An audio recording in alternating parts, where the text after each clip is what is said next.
What's up everyone, it's Jackeal, your guide to living with Apple every day, and in this episode I'm going to show you how to add the lines for the 3x3 grid on your iPhone to your camera settings, so that way every time you take a photo or a video, you always have guides and lines, so you're always recording using the rule of thirds for that certain je ne sais quoi aspect to your photos and videos, so they pop more and so people like them more. So without further ado, let's get started. So when you go to camera, how do you put this grid on so you can start taking pictures according to the rule of thirds? Super simple. Let's get started.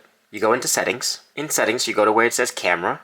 Click on it. You see here in composition where it says grid, you want to press on for grid, and voila, you have it. And just so you see, when we turn off grid, if you go back into camera, this is how your camera already looks with no lines. I put the leveler on there so I know that my photos are always level. This is just some extra stuff right here, level.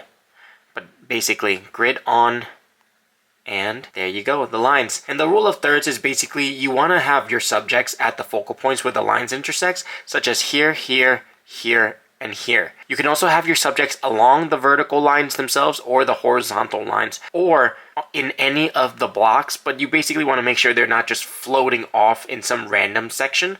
So which is why my subjects are always either in this center block, or in the whole left, in the whole right, or at these four focal points where the lines intersect. Because according to research, they say that this is where the eyes are attracted to in a picture or in a video. So when you do it horizontally, where these lines are, you can basically see in all your favorite videos and all your favorite photos, etc., the camera person, the videographer, etc., they've basically recorded those videos using these rule of thirds to really draw your eye to the subject. Like, check it out. And you're going to find out that, wow, your favorite shows and videos have been recording like that this whole time. If you got value from this video, make sure you subscribe to the YouTube channel for more Apple-related content. I only ever do Apple-related content, so if you love Apple, make sure you subscribe for more Apple tips. See you in the next video. Peace.